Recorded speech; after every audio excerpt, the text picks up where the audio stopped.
మృదు. ఇప్పుడు మహేంద్ర పర్వతం మీదకి తీసుకెళ్ళాడు.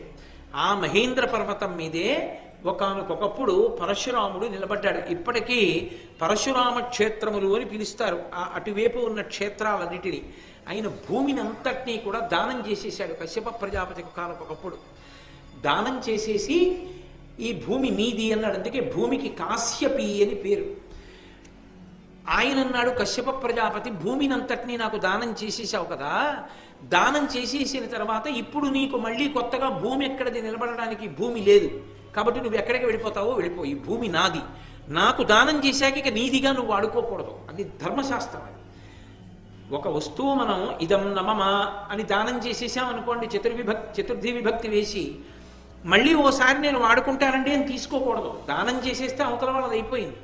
భూమినంతటినీ కశ్యప ప్రజాపతికి ఇచ్చేస్తే ఇక పరశురాముడి నించోడానికి భూమి ఇది, భూమి లేదు, నువ్వు దీని మీద ఉండకూడదు, కాబట్టి నువ్వు తొలగిపో అన్నాడు కశ్యపుడు. తను నిలబడడానికి భూమి లేదని మహేంద్ర పర్వతం మీద నిలబడి అడిచాడు పరశురాముడు. సముద్రం అడుగున కొంత భూమి ఉంది, ఓ సముద్రమా నాకు కొంత భూమిని విడిచిపెట్టి వెనక్కెళ్ళు అన్నాడు. అంటే సముద్రం అంది, నువ్వంటే నాకు భయం, ఒక్క క్షత్రియుడు తప్పు చేస్తే 21 మాటలు భూమి అంతటినీ తిరిగి చంపావు క్షత్రియుల్ని, నీకెంత భూమి కావాలో నువ్వే నిర్ణయించుకో, నేను ఎక్కువ పెడితే అంతెందుకని దెబ్బలాడచ్చు, తక్కువ ఇస్తే తక్కువ ఎందుకు ఇచ్చావనొచ్చు, నీకెంత కావాలో చెప్పండి. అయితే నా పరశువు విసురుతాను గండ్రగొడ్డలి, అది ఎక్కడ పడుతుందో అక్కడ వరకు నువ్వు వెనక్కి వెళ్ళాను. అంటే ఆ పరశువుని గిరగిర తిప్పి విసిరాడు. విసిరినప్పుడు అది ఎక్కడికి వెళ్ళి పడిందో సముద్రం అంత మేర వెనక్కి వెళ్ళిపోయింది. వెనక్కి వెళ్ళిపోతే వచ్చినటువంటి ప్రదేశంలో ఏర్పడిన క్షేత్రాలన్నిటికీ పరశురామ క్షేత్రాలని పేరు. అందుకే పరశురాముడు అక్కడ పూజల కొరకు ప్రత్యేకంగా బ్రాహ్మణుల్ని తీసుకెళ్ళి అక్కడ బ్రాహ్మణ్యాన్ని నిలబెట్టాడు. ఉడిపి మొదలైన ప్రాంతాలన్నీ ఆ పరశురామ క్షేత్రాల్లోకే వస్తాయి. అది పరశురాముని యొక్క అనుగ్రహం చేత వచ్చిన భూమి, అందుకని అక్కడ ఉంటాడు ఆయన చిరంజీవి, అందుకని అక్కడ ఉంటాడు. ఉండి ప్రతి చతుర్దశి తిథి నాడు మహేంద్రగిరి పర్వతం మీదకు ఒకసారి వస్తాడు. ఎందుకు వస్తాడంటే ఆయన శిష్య పరంపర ఉంది. ఆ శిష్యులందరూ ఆయన్ని చూసి నమస్కారం చేసి పూజ చేస్తారు, అందుకు వస్తాడు. అందులో అకృతవ్రణుడు అని ఒక శిష్యుడు. అకృతవ్రణుడు ఆయన పేరంత చిత్రమైనటువంటి పేరు, చెయ్యనిటువంటి వ్రణము కలిగినటువంటి వాడు. అకృతవ్రణుడు అనబడేటటువంటి ఆయన ఆ మహేంద్రగిరి మీద కూర్చుని పరశురామ ఆరాధన చేస్తున్నాడు. ధర్మరాజు గారు వెళ్ళారు అక్కడికి. ఇక్కడేనయా పరశురాముడు వస్తాడని మహానుభావుడైనటువంటి రోమశ మహర్షి చెప్పారు. ఆ అకృతవ్రణుడు అనబడేటటువంటి పరశురాముడి శిష్యుడిని ధర్మరాజు గారు అడిగారు, ఎప్పుడు వస్తాడు పరశురాముడు ఇక్కడికి అని అడిగారు. చతుర్దశి తిథి నాడు వస్తాడు అన్నారు. చతుర్దశి తిథి వరకు మేము ఇక్కడ ఉంటే మాకు పరశురామ దర్శనం అవుతుందా అని అడిగాడు. మీరు ఉండండి, మీరు ధర్మాత్ములు కనుక పరశురాముడు దర్శనం ఇస్తాడు మీకు, ఆయన మహానుభావుడు కాబట్టి ఉండండి అన్నారు. చతుర్దశి పర్యంతం మహేంద్రగిరి మీద ఉండిపోయాడు ధర్మరాజు. తమ్ముళ్లతోటి తన భార్య అయినటువంటి ద్రౌపదీదేవితోటి కలిసి ఉండిపోయాడు. ఆ ఉండిపోయినప్పుడు అడిగాడు అకృతవ్రణుణ్ణి, అసలు ఈ పరశురాముడికి ఇంత గొప్పతనం ఇందులో కొన్ని మహాభారతం ఆరణ్య పర్వంలోవి కావు. ఇప్పుడు నేను చెప్పినటువంటివి గండ్రగొడ్డలు విసరడం, నేను ఇతర విధమైనటువంటి పురాణాల్లో ఉన్నటువంటి విశేషాలని కొన్నింటిని కలుపుతున్నాను. ఎందుకుంటాడు మహేంద్రగిరి మీద అన్నది సుస్పష్టం అవడం కోసమని. కాబట్టి చతుర్దశి తిథి నాడు వస్తాడు మాకు దర్శనం ఇవ్వడానికి, మీరు కూడా పొందొచ్చు. అంటే పరశురామునికి ఇంత గొప్పతనం ఎక్కడి నుంచి వచ్చింది, ఇంత తేజోవంతుడు ఎలా కాగలిగాడు? ఆయన చూస్తే బ్రాహ్మణుడు పరశురాముడు, పుట్టినది జమదగ్ని మహర్షికి పుట్టాడు. జమదగ్ని మహర్షికి పుట్టినటువంటి పరశురాముడు బ్రాహ్మణుడు, పరమసాత్వికుడై ఉండాలి. ఎంతో కొన్ని కోట్ల మంది బ్రాహ్మణుల చేత ఆరాధింపబడుతుంటాడు. అటువంటి వాడు అంత పౌరుషాన్ని పొంది గండ్రగొడ్డలి చేత్తో పట్టుకుని క్షత్రియుళ్ళ 21 మార్లు భూమి అంతా తిరిగి క్షత్రియులంద వాళ్ళందరినీ చంపేశాడు. దానితో సమంతక పంచకాలని ఏకంగా నెత్తుటి రథాలు అయినింటిని తయారు చేసి పితృదేవతలకి తర్పణలు ఇచ్చాడు. ఇది క్షాత్ర లక్షణం, క్షత్రియులు చేస్తారు. ఆయన బ్రాహ్మణుడు, బ్రాహ్మణుడికి ఇంత క్షాత్రం ఏమిటి, ఇంత శక్తి ఏమిటి, ఇంతమందిని చంపడం ఏమిటి? బ్రాహ్మణుడి మనసలా ఉండకూడదే, అంత కరుకుగా ఉండకూడదే? ఎలా చెయ్యగలిగాడు? ఎందుకు పరశురాముడు ఇలా ఇంత తేజస్సు పొందాడు? నువ్వు ఆయన శిష్యుడివి కదా, నాకు చెప్పవలసింది అని అడిగాడు. అడిగితే ఆయన చెప్పడం ప్రారంభం చేశాడు. ఆ అకృతవ్రణుడు కన్యాకుబ్జాన్ని పరిపాలించేటటువంటి గాధి అనబడేటటువంటి మహారాజు ఉండేవాడు. ఆ గాధి కుమారుడే విశ్వామిత్రుడు. గాధి అనబడేటటువంటి మహారాజు ఉన్నాడు. ఆ గాధికి ఒక కుమార్తె, ఆమె సత్యవతి. ఆ సత్యవతే కౌశికీ నది కింద మారింది. ఆ సత్యవతి యొక్క సోదరుడు విశ్వామిత్రుడు. సరే, అది అలా ఉంచి వింటూ ఉండండి జాగ్రత్తగా. కొంచెం పేర్లు జాగ్రత్తగా వింటేనే మీకు జ్ఞాపకంలో ఉంటాయి. కాబట్టి కన్యాకుబ్జాన్ని పరిపాలించినటువంటి గాధి అనబడేటటువంటి మహారాజు యొక్క కుమార్తె సత్యవతి. ఆ సత్యవతీదేవిని వివాహం చేసుకుంటాను అని అడిగాడు రుచీకుడు అనబడేటటువంటి మహర్షి. ఆ రుచీకుడి తండ్రి భృగువు. ఈ రుచీకుడు వెళ్ళి అడిగాడు గాధిని, నీ కుమార్తె సత్యవతిని నాకు ఇచ్చి వివాహం చేయవలసింది అన్నాడు. ఆయన అన్నాడు, తప్పకుండా ఇచ్చి వివాహం చేస్తాను, కానీ మాకు పరంపరాగతంగా ఒక అలవాటు ఉంది. మా ఇంట్లో ఆడపిల్లని పెళ్లి చేసుకోవాలి అంటే శుల్కం కట్టాలి, కొంత ఇవ్వాలి. అవి ఏవి ఇవ్వాలో తెలుసా? అవి ఇస్తే నీకు ఇచ్చి పెళ్లి చేస్తాను. ఎందుకని? ఆమె క్షత్రియ కాంత, అడుగుతున్నవాడు బ్రాహ్మణుడు. ఈయనకిచ్చి పెళ్లి చేస్తే ఈయన ఎక్కడో అరణ్యాల్లోనూ ఆశ్రమాల్లోనూ తిప్పుతాడు, ఎందుకు వచ్చిన గొడవ అని ఆయన తేలేనిది అడుగుదామని ఆయన అన్నాడు, ఒక్క కర్ణంబు నీలోత్పల శ్యామమై తనువెల్ల శశిహంస ధవళమైన ఎట్టి గుర్రములు వేయి కన్య కుంకువిట్లో ఓపుదేని మునీంద్ర దీని నమరంగా పెండిలియగు ఇది మా కుల ధర్మంబు నావుడు ధరుడి పెండ్లియగు వేట్క భార్గవుడప్పుడు వరుణేంద్రపాలికి జని వాని బడసి తెచ్చే అవనినాథ గంగయందు కన్యాకుబ్జపురమంబునందు పుట్టెనట్టి హయ సహస్రమమలమై నాట గోలెడు అశ్వతీర్థమనగ నయ్యనదియు. మాకు నీకు సత్యవతిని పెళ్లి చేసుకోవాలని ఉంటే ఓ రుచీకుడా కన్యాశుల్కాన్ని కట్టాలి. ఇది మా వంశాచారం. ఏమిటి కట్టాలో తెలుసా? ఒళ్ళంతా చంద్రబింబం ఎలా ఉంటుందో, హంస ఎలా ఉంటుందో అటువంటి తెల్లటి కాంతితో ఉండి, ఒక్క చెవి మాత్రం నల్ల కలువ ఎలా ఉంటుందో, నల్లగా కాదు నల్ల కలువ ఎలా ఉంటుందో అటువంటి రంగుతో ఒక్క చెవే ఉండాలి. ఒక చెవి నల్ల కలువలాగా, మిగిలిన ఒళ్ళు చంద్రుడిలాగా హంసలాగా ఉన్నటువంటి గుర్రాల్ని 1000 గుర్రాల్ని తీసుకొచ్చి నాకు ఇస్తే మా అమ్మాయినిచ్చి పెళ్లి చేస్తాను. బ్రాహ్మణుడు ఎక్కడి నుంచి తెస్తాడు 1000 గుర్రాలు ఇలాంటివి? ఆయన తిన్నగా వరుణుడి దగ్గరికి వెళ్ళాడు.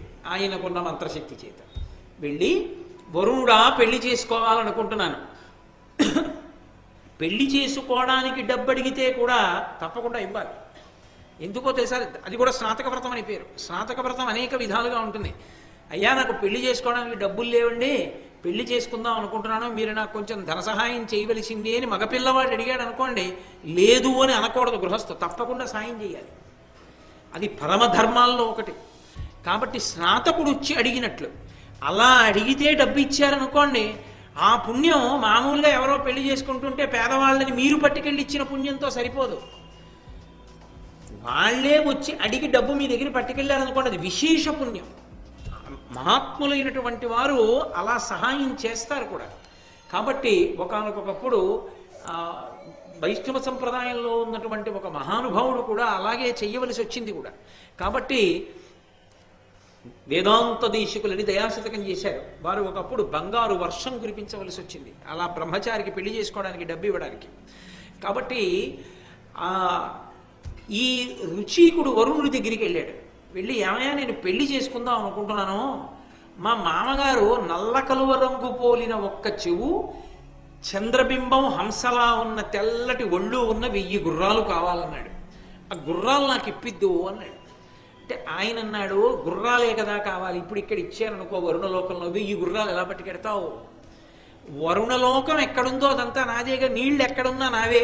కన్యాకుబ్జానికి ఒడ్డున గంగా నది ప్రవహిస్తోంది. నువ్వు వెళ్ళి ఆ గంగ ఒడ్డున నించో, స్నానాల తీరంలో నించో, స్నానాలు చేసే చోట నువ్వు నించోగానే ఆ గంగా నదిలోంచి ఆ ఒడ్డున నువ్వు నించున్న చోట 1000 గుర్రాలు పైకొస్తాయి. వాటిని తోలుకెళ్ళి రాజుకిచ్చి, రాజు పిల్లనిస్తాడు. సరిపోతుందా?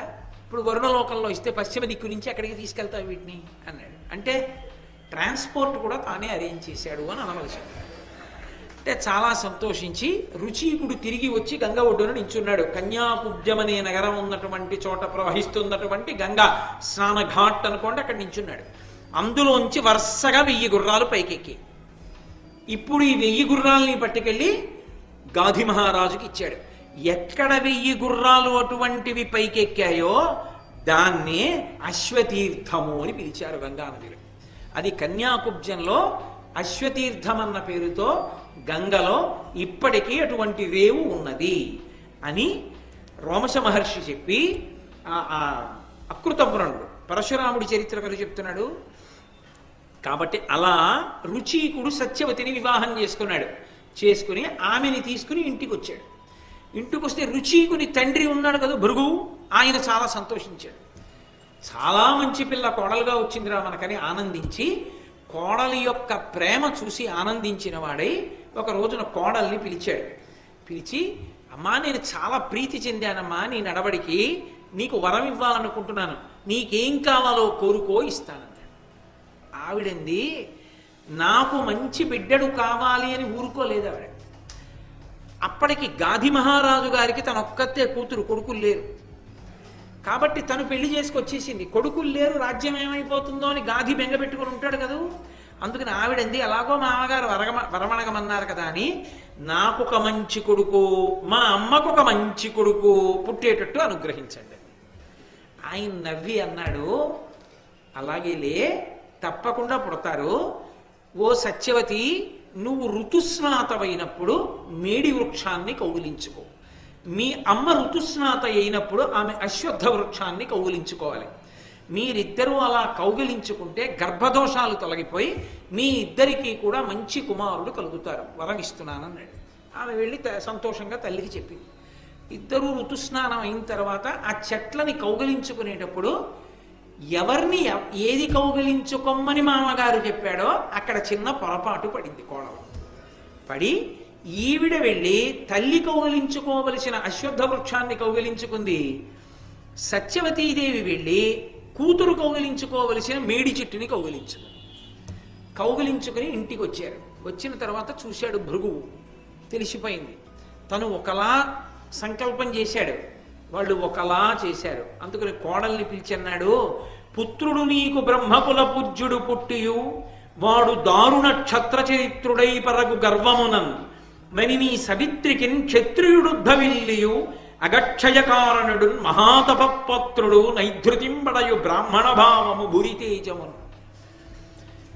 నువ్వు నేను ఏ చెట్టుని కౌగిలించుకోమన్నానో అది వదిలేసి వెళ్ళి అశ్వత్థ వృక్షాన్ని కౌగిలించుకున్నావు. అందుకే నువ్వు బ్రాహ్మణ వంశాన్ని మెట్టావు, బ్రాహ్మణ కాంతం. ఇప్పుడు కానీ నీ కడుపున విపరీతమైనటువంటి క్షత్రియ తేజం ఉన్నవాడు పుడతాడు.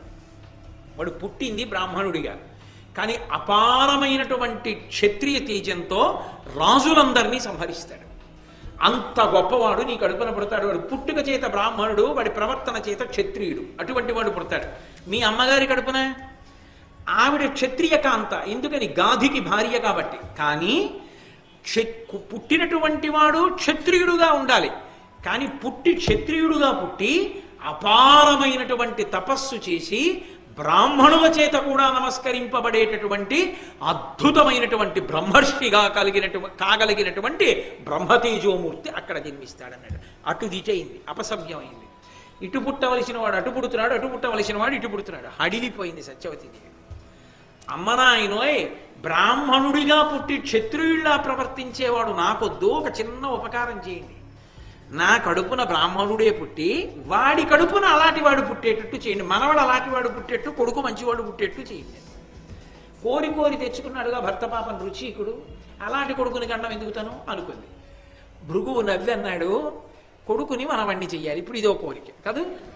అలాగే నీ కడుపున బ్రాహ్మణుడిగా పుట్టి క్షత్రియుడుగా ప్రవర్తించేవాడు మనవడిగా వస్తాడు, కొడుకుగా రాడులే, అనుగ్రహించాడు అన్నాడు. ఆ కారణం చేత రుచీకునకు సత్యవతీదేవికి ఒక కుమారుడు జన్మించాడు. ఆయన పేరు జమదగ్ని మహర్షి. ఆ జమదగ్ని మహర్షి వల్లే లోకంలో చెప్పులు గొడుగు వచ్చాయి, అంతకుముందు లేవు చెప్పులు గొడుగు. ఆయన ఆడుకుంటున్నాడు. ఒకప్పుడు భార్య రేణుకాదేవితో కలిసి సముద్రపుడు నుంచి నేను బాణం వేస్తాను, నువ్వు పట్టుకొస్తూ ఉండన్నాడు. ఆవిడ గర్భిణి, ఈయన బాణం వేస్తున్నాడు, ఆవిడ వెళ్ళి పట్టుకొస్తోంది. ఆవిడ పట్టరావడం ఆలస్యమైంది. ఎందుకు ఇంత ఆలస్యం అవుతోంది, తొందరగా తామే అన్నాడు. ఆవిడ ఇలా అని కడుపుతో ఉన్నానయా, పైన సూర్యుడు ఉదయించేశాడు, బాలభానుడు శోషించిపోతున్నాడు, అందుకని మెల్లిగా వెళ్తున్నాడు. ఆయన వెంటనే సూర్యుడి వంక కన్నెర్ర చేశాడు. మా ఆవిడ బాధపడేటట్టుగా ఏమిటి ప్రకాశిస్తున్నావు నువ్వు? వెంటనే సూర్యుడు కిందకి దిగి వచ్చాడు. అయ్యో బాబోయ్ మహానుభావా, నన్ను నువ్వు శాపించకో, మీ ఆవిడ నువ్వు ఆడుకుంటున్నారని పొద్దెక్కపోతే లోకాలమైపోతాయి. అందుకు ఒక పని చేస్తాను, నీ కోసం నేను 2 సాధనాల్ని సృష్టిస్తున్నాను. మొట్టమొదట బ్రాహ్మణుడికి నేనే దానం చేసుకుంటున్నాను చెప్పులు గొడుగు. ఎండ పడకుండా ఇవి వేసుకో, కాళ్ళు కాలకుండా అవి వేసుకో, మీ ఆవిడ్ని కూడా వేసుకోమని ఆడుకోండి కావలసిన. అప్పటి నుంచి చెప్పులు గొడుగు వచ్చాయి. అందుకే బ్రాహ్మణుడికి స్నాతకంలో చెప్పులు గొడుగు ఇస్తారు. అది కారణం. జమదగ్ని మహర్షి దగ్గర ఇవన్నీ భారతాంతర్గతం కావు, ఏవో గుర్తొచ్చినప్పుడల్లా వేరు విషయాలు తీసుకొచ్చి కలిపి చెప్తున్నాను నేను. అంటే నా సొంతం కాదు, పురాణాంతర్గతంలో అవన్నీ.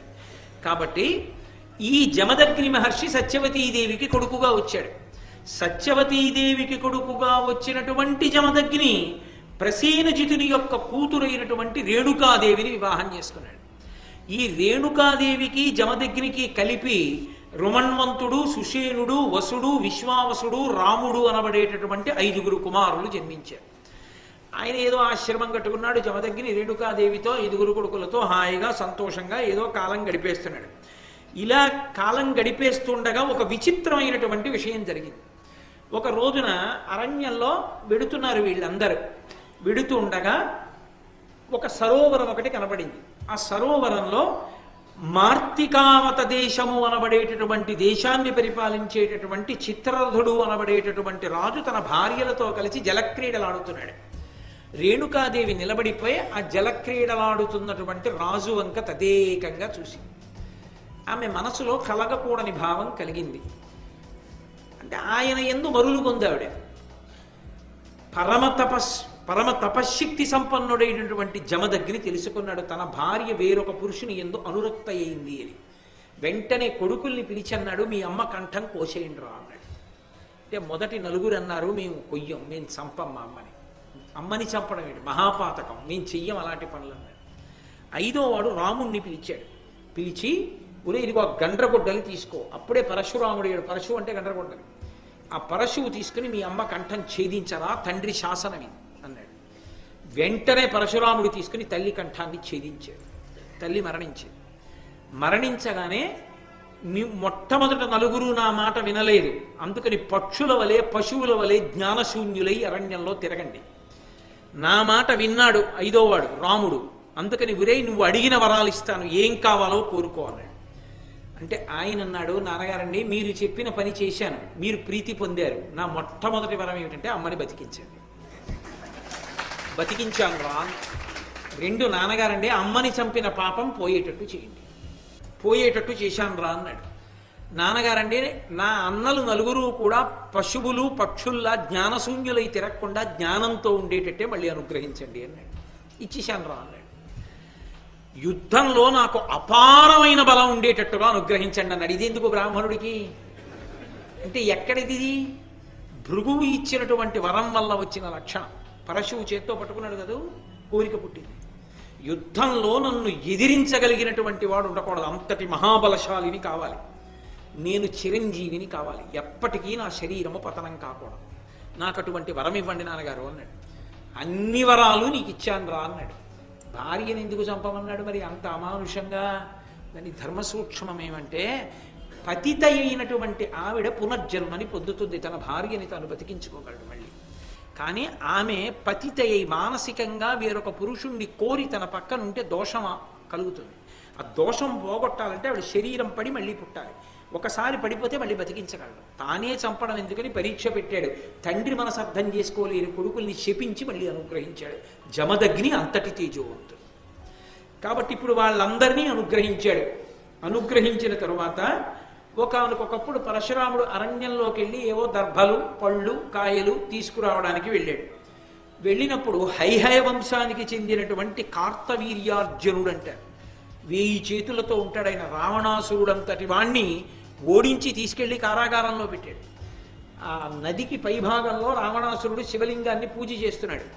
నదికి కింద భాగంలో 1000 చేతులతో తన భార్యలతో క్రీడిస్తున్నాడు కార్తవీర్యార్జునుడు. ఆయన భార్యలు అన్నారు, ఎందుకో ప్రవాహాన్ని ఆపగలవా అన్నారు. ఎందుకు ఆపలేనని 1000 చేతులు ఆనకట్టలా అడ్డుపెట్టాడు.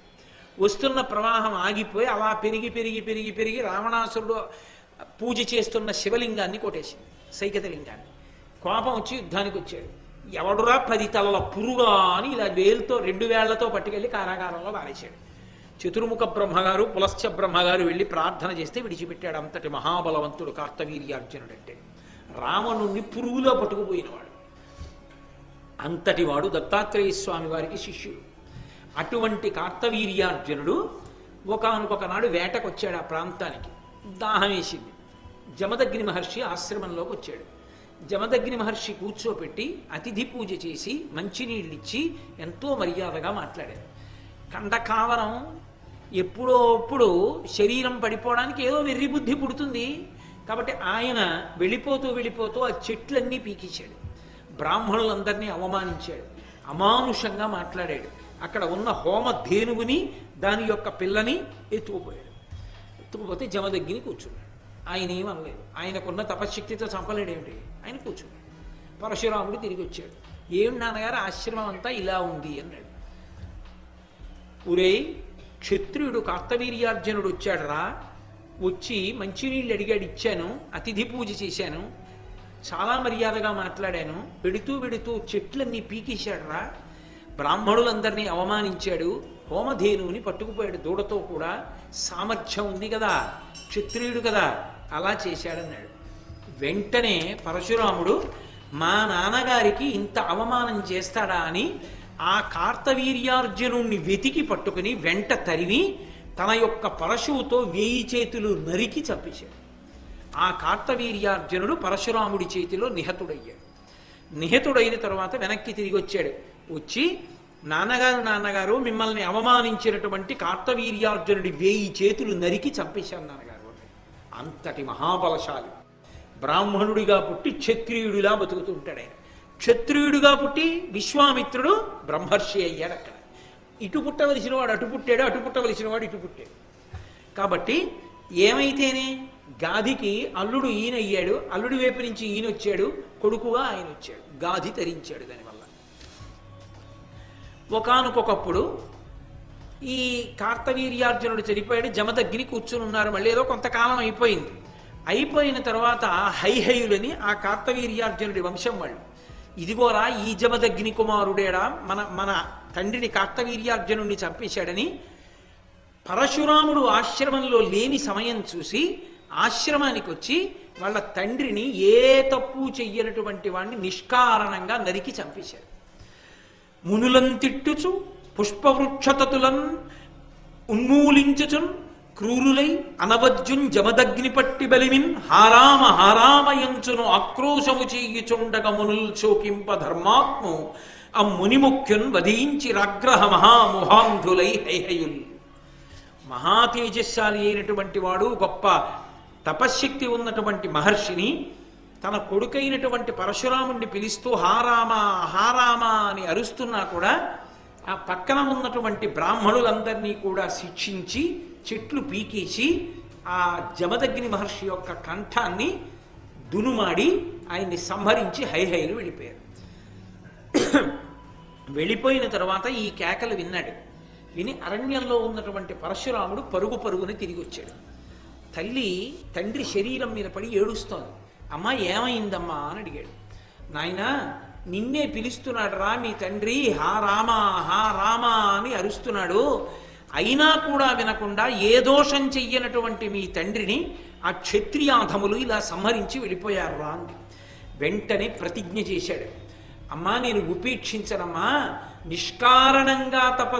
నిష్కారణంగా ఎవరి జోలికి వెళ్లకుండా తన తపస్సు తాను చేసుకుంటూ పరమసాత్విక జీవనం గడుపుతున్నటువంటి నా తండ్రి అయిన జమదగ్ని క్షత్రియులు వచ్చి సంహరించారు కనుక ఈ భూమి మీద క్షత్రియులన్నవారు లేకుండా నాకెవరు ఎదురు తిరుగుతారో వాళ్ళందరినీ సంహరిస్తాను అని 21 పర్యాయములు భూమండలమంతా పర్యటించి అడ్డొచ్చి తనతో యుద్ధం చేసిన క్షత్రియులందరినీ సంహరించాడు. సంహరించి దానితో 5 పెద్ద మడుగులు ఏర్పరిచాడు ఆ నెత్తురుతో. ఆ నెత్తుటితో పితృదేవతలకి తర్పణలిచ్చాడు. తదనంతరము పితృదేవతలు ప్రత్యక్షమై ఏం కావాలని అడిగితే, మీరు ప్రీతి పొందారు, నేను చేసిన పాపం పోవాలి, ఇదిగో ఈ హ్రదములన్నీ కూడా ఈ 5 మడుగులు పరిపూర్ణమైన పవిత్ర జలములతో నిండిపోవాలి, ఎవరు వచ్చి స్నానం చేస్తే వాళ్ళు అనుగ్రహం పొందాలన్నాడు. అవే శమంతక పంచకాలు అయ్యాయి. కాబట్టి ఆ పరశురాముడు అలా చేసి చిట్ట చివర ఈ పెద్ద యజ్ఞం చేసి ఆ యజ్ఞంలో ఈ భూమిని అంతటినీ కూడా దానం చేసేశాడు కశ్యప ప్రజాపతికి. అందుకని కాశ్యపి అని పేరు పొందింది భూమి. అప్పుడు తనకి భూమి లేకపోతే ఈ మహేంద్రగిరి పర్వతం మీద నిలబడ్డాడు. నిలబడి సముద్రుణ్ణి అడిగాడు, ఇదిగో ప్రతి చతుర్దశి తిథి నాడు వస్తాడు పరశువు పట్టుకుని, మహా తేజస్సాలయ్య, ఆయన చిరంజీవి అని చెప్పాడు ఆ అకృత బ్రహ్మణుడు. అప్పుడు ధర్మరాజు గారు చతుర్దశి తిథి వరకు కూర్చుని చతుర్దశి తిథి నాడు వచ్చినటువంటి పరశురాముని యొక్క దర్శనం చేసుకుని ఆయన్ని పూజించి ఆయన యొక్క అనుగ్రహాన్ని ఆశీర్వచనాన్ని పొందారు. పరశురాముడంతటి మహాపురుషుని యొక్క అనుగ్రహాన్ని పొందాడు కాబట్టి ధర్మరాజు గారు మరింత శక్తిని పొందారు.